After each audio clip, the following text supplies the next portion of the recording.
जय श्री कृष्णा।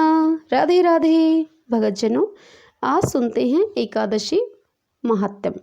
एकादशी व्रत अत्यंत ही पुण्यदायिनी एवं मोक्ष देने वाला है। इस दिन ब्रह्मा मुहूर्त में उठकर स्नान आदि से निवृत्त होकर श्रद्धा भाव से भगवान विष्णु का पूजन करें। तत्पश्चात एकादशी व्रत की कथा और एकादशी महात्म्य सुनना और सुनाना चाहिए। अब मैं एकादशी महात्म्य शुरू करती हूँ।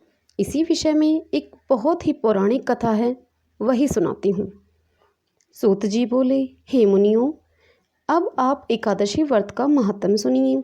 एकादशी का व्रत मोक्ष प्रदाता है। एकादशी चाहे शुक्ल पक्ष की हो या कृष्ण पक्ष की, उस दिन अन्न नहीं खाना चाहिए। जो एकादशी को अन्न खाता है वह अपना जीवन नष्ट करता है। एकादशी व्रत के इच्छुक को चाहिए कि दशमी और द्वादशी को भी एक समय ही भोजन करें। एकादशी व्रत का महात्म्य जानने की इच्छा एक बार राजा पृथु ने नारद जी से प्रकट की। तब नारद जी ने जो कुछ राजा को बताया वही मैं तुम्हें बताता हूँ। नारद जी बोले, हे राजन, गंगा के समान तीर्थ नहीं कोई, माता के समान कोई गुरु नहीं, विष्णु के समान कोई देव नहीं, और अन्न न खाने के समान कोई तप नहीं। शांति के समान कोई संसार में सुख नहीं है। सत्य के समान कोई ज्योति नहीं, और कार्तिक मास के समान कोई मास नहीं। ज्ञान से बड़ा कोई लाभ नहीं, और एकादशी के समान कोई व्रत नहीं है। व्रत करने वाले को चाहिए कि प्रातःकाल उठकर भगवान का पूजन करे, पुराणों की कथा सुने और रात्रि को जागरण करे। अब आप इस संबंध में एक प्राचीन कथा सुनिए। हे राजन, नर्मदा नदी के तट पर गालो मुनि का एक बड़ा ही शोभायुक्त और मनोरम आश्रम था। उनका पुत्र भद्रशील भगवान विष्णु का परम भक्त था। भद्रशील अपने मित्रों के साथ भगवान की मूर्ति बनाकर उनकी पूजा किया करता था। उसके मित्र भी भगवान की पूजा करते थे।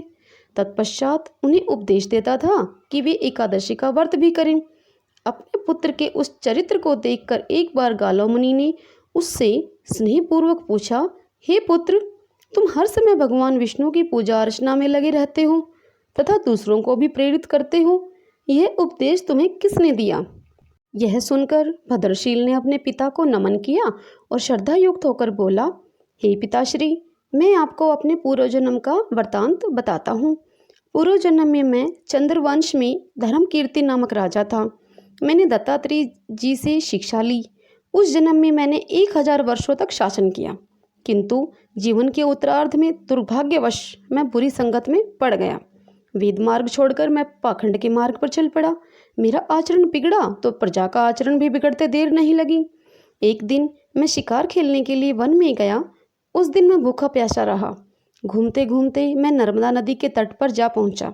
संयोगवश उस दिन एकादशी तिथि थी। वहाँ अनेक वैष्णव भक्त भगवान का कीर्तन कर रहे थे। मैं भूखा प्यासा वहीं पर पड़ा रहा और रात्रि भर कीर्तन सुनता रहा, क्योंकि भूख के कारण मुझे नींद नहीं आ रही थी। प्रातः होने पर इधर उनका कीर्तन खत्म हुआ, उधर मेरे प्राण निकल गए। यमदूत मुझे लेकर चित्रगुप्त के पास जा पहुँचे। चित्रगुप्त ने कहा कि मैंने बहुत पाप किए हैं, किंतु एकादशी के व्रत के बाद चूंकि मेरे प्राण निकले हैं, इस कारण मैं सभी पापों से मुक्त हो गया हूँ। यह सुनते ही स्वयं यमराज ने मुझे प्रणाम किया।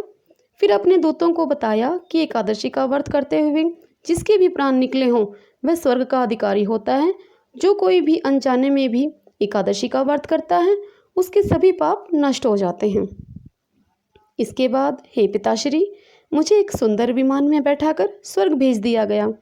उसके बाद हजारों वर्षों तक इंद्रलोक और विष्णुलोक में निवास करने के बाद मैंने आपके यहाँ जन्म लिया है। नारद जी बोले, हे राजन, एकादशी व्रत की महिमा अपार है। जो भी श्रद्धा भक्ति से इस कथा को सुनता है, पढ़ता है, सुनाता है, उसके सभी पाप नष्ट हो जाते हैं और सब सुख भोग कर अंतकाल में वह वैकुंठ का अधिकारी होता है। एकादशी व्रत महात्म्य समाप्तम। श्रीमन्नारायण नारायण हरि हरि। मैं उम्मीद करती हूँ मेरे द्वारा एकादशी महात्म्य सुनाया जाना आपको पसंद आया होगा। इस कथा के वीडियो को लाइक और शेयर करें। कहते हैं कि ज्ञान बांटने से बढ़ता है। जय श्री कृष्णा। राधे राधे।